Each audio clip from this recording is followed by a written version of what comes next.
Hello, my name is Samantha Sheppard, and I am a professor of cinema and media studies in the Department of Performing and Media Arts at Cornell University. In this video, I want to provide you with an introduction to race films, a category of American cinema that describes the variety of movies that were produced primarily, though not exclusively, for Black audiences in the first half of the 20th century. Now, in this introduction, I'm going to survey the expansive history of race filmmaking, a genealogy that begins in the early 1900s and ends in the late 1940s. This cursory chronicle will illuminate a rich and marginalized history of American cinema that film scholars, historians, curators, and archivists are deeply invested in reconstructing in order to have a fuller and more robust image of early Black film culture. In this introduction to race films, I will highlight major figures in films, discuss common themes and practices, and briefly reflect on the legacy of this period of Black filmmaking in American cinema. As film historian Jacqueline Stewart eloquently reminds us, quote, "It is important to keep in mind when looking at these films today that race movies made up a rather small percentage of films that Black viewers consumed during the era of Jim Crow segregation. While viewing conditions were segregated by race, most films exhibited to Black audiences were mainstream films with their attendant exclusions, denigration, and/or exoticization of Black subjects. So, in the shadow of Hollywood productions, race films operated as a separate cinema that appealed directly to African American audiences. While race movies usually describe films beginning in the late 1910s, film historians have begun to expand the historical breadth of this category of filmmaking practices that catered to Black audiences in the early 1900s. For example, race films include a body of work that film scholar and historian Allison Nadia Field calls uplift cinema. Now, according to Allison Field, uplift films informed and participated in the larger movement of African American uplift that was, quote, at the time, the predominant social and political ideology concerning African American progress. These films emphasized individual initiative, mutual assistance, social respectability, interracial cooperation, and economic independence as components of a general strategy for promoting the advancement of African Americans. Field's archival study of uplift cinema highlights a variety of films made by historically Black colleges and universities, works directly influenced by Booker T. Washington's social and cultural pedagogy of uplift. Examples of uplift films include Tuskegee's A Trip to Tuskegee from 1909 and A Day at Tuskegee from 1913, as well as Hampton Institute's 1915 film Making Negro Lives Count. These works and others, Field argues, expands the locations, genres, periods, production, exhibition contexts, and motivations previously associated with race cinema and uplift films as a subset of race films use cinema as a medium that could persuade and represent African American advancement as well as their self-definition. Films such as A Trip to Tuskegee and Making Negro Lives Count are non-extant, meaning we have no surviving footage of these lost films. These early examples of Black film culture, however, they're not the only lost films from the silent cinema era. In fact, approximately 80% of films made during the silent cinema period are considered to be lost. For independent Black filmmakers specifically, Jacqueline Stewart notes, quote, "The survival of Black audience films from this period is certainly cause for celebration, given the fact that independent Black filmmakers could not afford to strike very many prints of their films at the time, and that decomposition has claimed so many films during this period, including Hollywood films, due to poor storage conditions." So to Stewart's point, the work of film archivists, historians, and scholars has been critical to our understanding of Black cast films from the silent era that continue to be found, recovered, and preserved in this contemporary moment. We can look back at the last couple of years for examples to see the impact of such new discoveries. Take, for instance, the Biograph picture Lime Kiln Club Field Day, which was produced in 1913 and starred Black vaudevillian and comic actor Burt Williams. Lime Kiln Club Field Day was released in 2014 after sitting for decades in the archives of the Museum of Modern Arts. The film was, at the time, the oldest surviving film to feature African American actors. But wait, there's also the recently found 28-second silent film Something Good, Negro Kiss, which was produced by William Sleig in 1898. Discovered by Dino Everett, the film archivist at the University of Southern California, and identified by scholar Alice and Nadia Field, Something Good, Negro Kiss is a rare artifact of Black love and affection that stars Saint Subtle and Gertie Brown in a reinterpretation of Thomas Edison's 1896 film, The Kiss. While uplift cinema and works such as Something Good, Negro Kiss and Lime Kiln Club Field Day provide new genealogical starting points for Black cinema in the U.S., I want to take a moment to define the category of race films a bit more specifically. Race cinema, according to film historian Charles Musser, describes, quote, motion pictures primarily made and screened for African American audiences that emerged in full force just as the vertically integrated Hollywood studio system was being established in the late 1910s and unraveled as the system of production, distribution, and exhibition was brought to a close with the Paramount decrees and the rise of television in the late 1940s. As Musser continues in his definition, quote, race cinema roughly spanned the period between the First and Second World Wars, a period when racial segregation was pervasive through the United States, and W.E.B. Du Bois could write of two worlds, one white and one black. Race films starred Black actors and actresses and were explicitly made for Black audiences during a growth of segregated theater development in the North and the South. In this measure, race films were Black cast productions made with and for Black people, as mainstream Hollywood films demeaned or excluded Black people in front of and behind the camera. Race films, however, were not made solely by Black people, and this is a really critical point.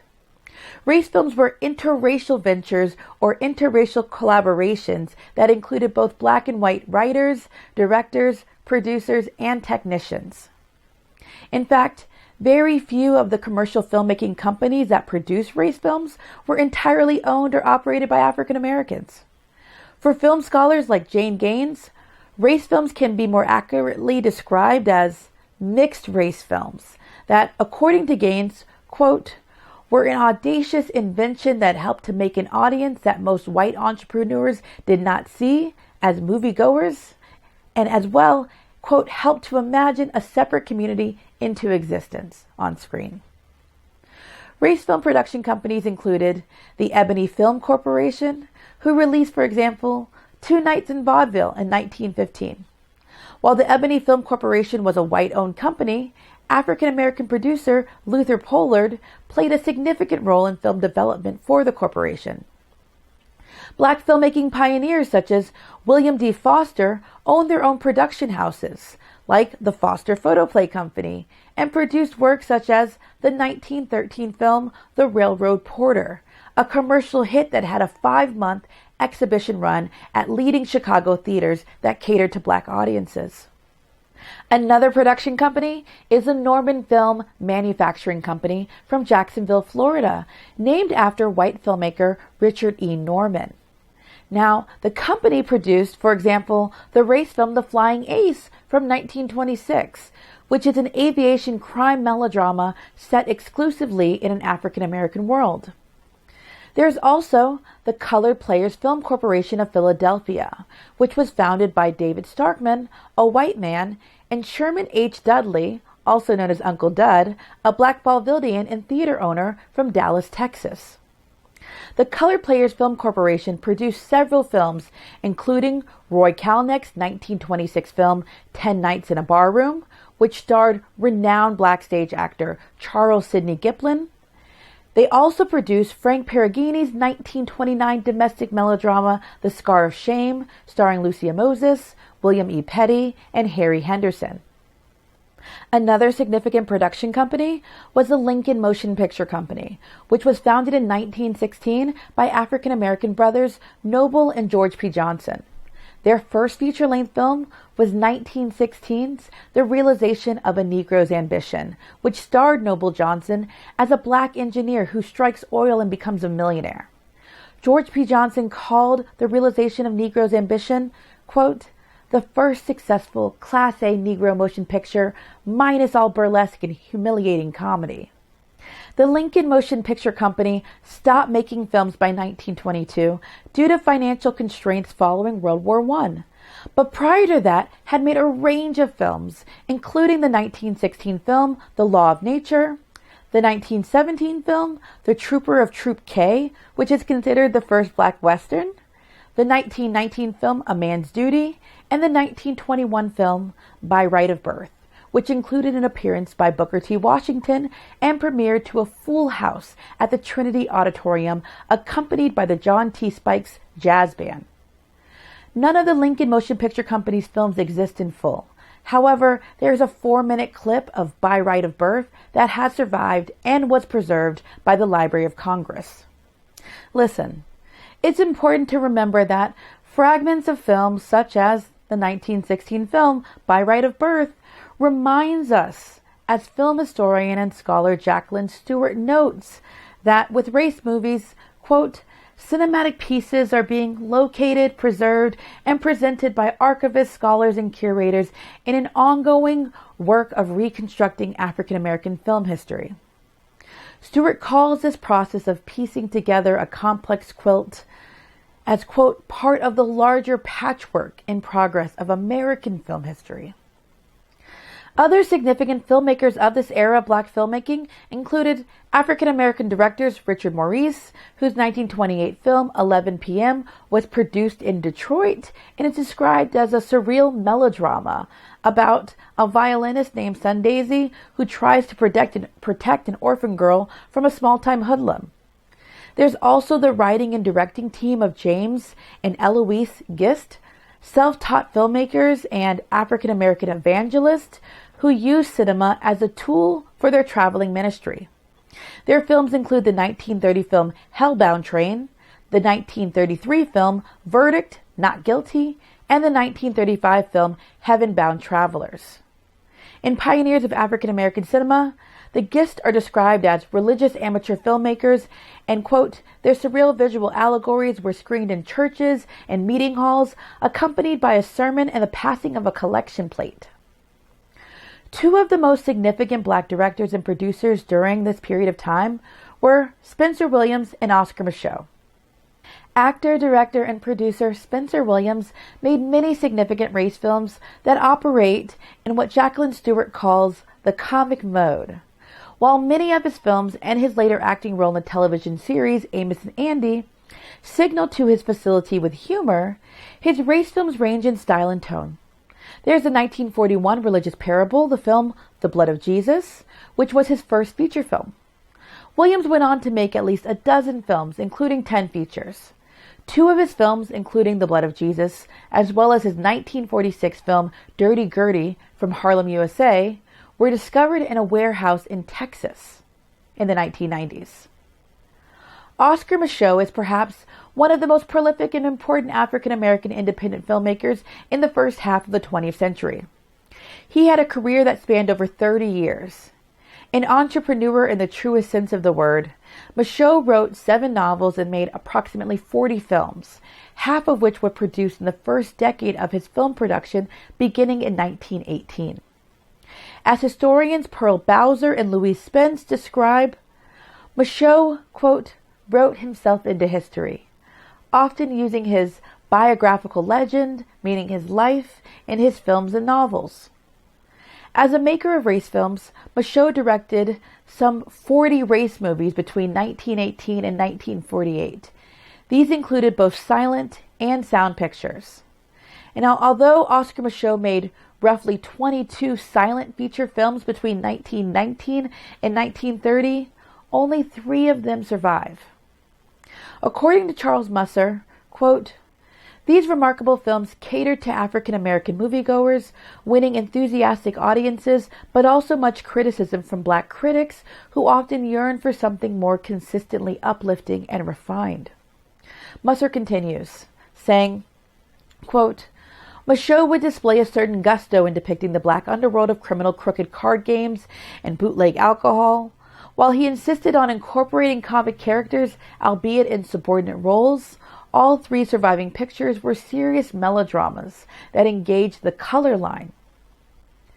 One of his most significant films is the 1920 film Within Our Gates, which was found in 1990 in Spain and was released originally in 1920. This is 5 years after D.W. Griffith's racist Klansman epic, The Birth of a Nation, premiered. Griffith's film proved the power of motion pictures as it made audiences confront what Clyde Taylor calls, quote, "the possibility of a work being powerfully persuasive, affecting, and aesthetically rewarding, while at the same time saturated with violent and noxious conceits and ideas." The impact of The Birth of a Nation cannot be understated, and we can see its legacy of racist caricatures on screen in films that follow Griffith's. Black filmmakers attempted at the time to counter this cinematic racist propaganda by using the power of motion pictures. Emmett J. Scott set to work on the film The Birth of a Race, and there was an epilogue produced by the Hampton Institute titled The New Era. Black filmmakers, and specifically Oscar Micheaux, produced work that was a counter-argument to The Birth of a Nation. Micheaux's film Within Our Gates specifically pushes into light what Griffith's virulent, racist film tried to keep in the shadows, a realistic depiction of white racial violence that resonated with black audiences at the time. For example, Willis N. Huggins, a Chicago school teacher, wrote to the Chicago Defender after he viewed Micheaux's Within Our Gates for the first time on January 12, 1920.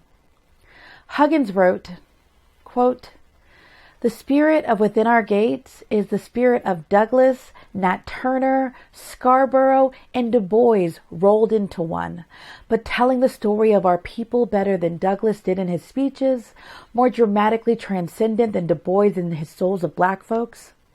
Had Within Our Gates been entirely barred, then should press and pulpit of our people forever remain silent on oppression and injustice. The Birth of a Nation was written by oppressors to show that the oppressed were a burden and a drawback to the nation, that they had no real grievance, but on the other hand, they were as roving lions seeking whom they might devour. Within Our Gates is written by the oppressed and shows in a mild way the degree and kind of his oppression, that he is an asset to the nation in all phases of national life, aspiration, and development." Pretty amazing, huh? Oscar Micheaux was committed to a Booker T. Washington program of uplift and respectability.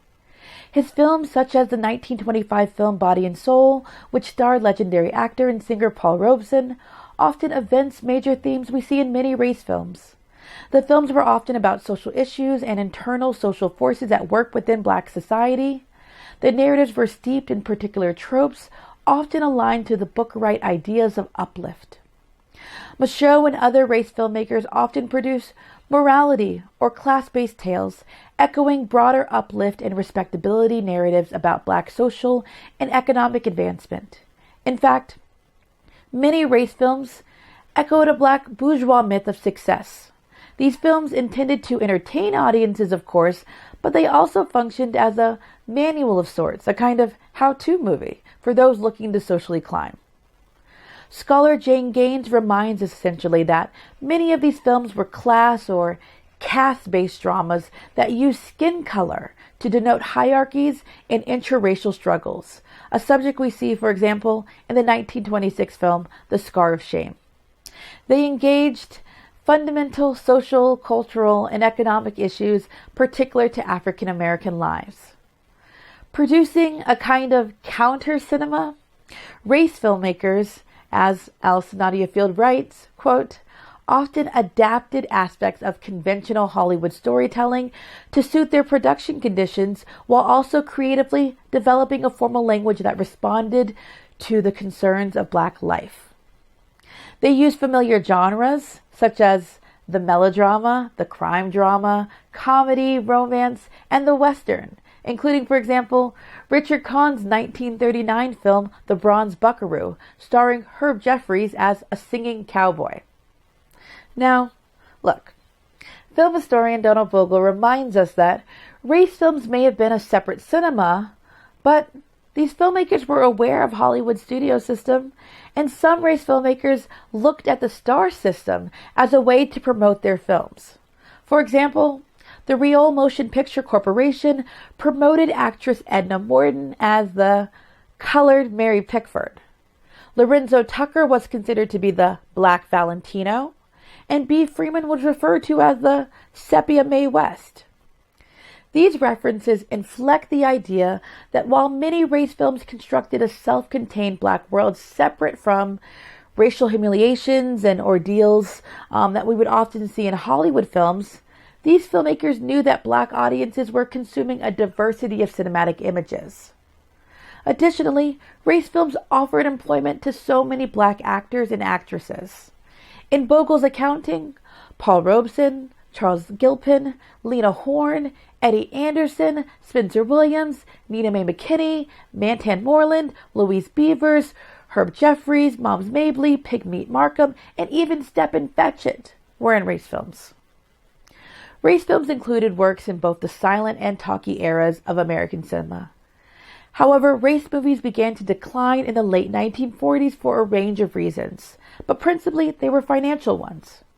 Hollywood started making more movies that actually starred Black people, often in what we would call social problem films that appealed to interracial audiences. Black filmmakers were particularly stymied by integration and, of course, the rising costs of production. Look, it became really hard and difficult to make quality films on such small budgets. And with racial discrimination and exclusion in Hollywood, all that Black creative energy and agency in front of and behind the camera wasn't exactly welcomed. And still, race films are an integral part of cinema. They reveal a range of Black artistry on screen and behind the camera and really show us, hey, Hollywood was so white, so unnecessarily white. We have easy access to view a range of race films from the comforts of our homes because of curated DVD collections such as Kino Lorber's Pioneers of African American Cinema and curated series like this one. But we also have this work because of the labor, care, and inquiry of film archivists. I want to end my introduction of race films with a recognition of Pearl Bowser, a film archivist, author, film producer, and director who donated in 2008 more than 200 African American related films to the Smithsonian's National Museum of African American History and Culture. According to Rhea Combs, quote, "The Pearl Bowser Film Collection is a treasure trove of educational videos and out-of-print documentaries by Black filmmakers. The sweeping collection reflects Bowser's 40-year commitment to Black film and culture and represents her long-standing interest in a range of topics from food and music to community activism and early African American cinema." The work of Pearl Bowser and others like Henry Sampson and Thomas Cripps help to remind us of the impact and import of Black film and African American filmmakers in shaping, making, and creating American cinema as we know it today. The legacy of race movies can be seen in a range of contemporary films made by African Americans that are attentive to Black lives, Black experiences, and Black audiences. With that said, I hope you've enjoyed this introduction to race movies and invite you to watch, read, learn, and enjoy a spectacular cohort of race films curated for this series.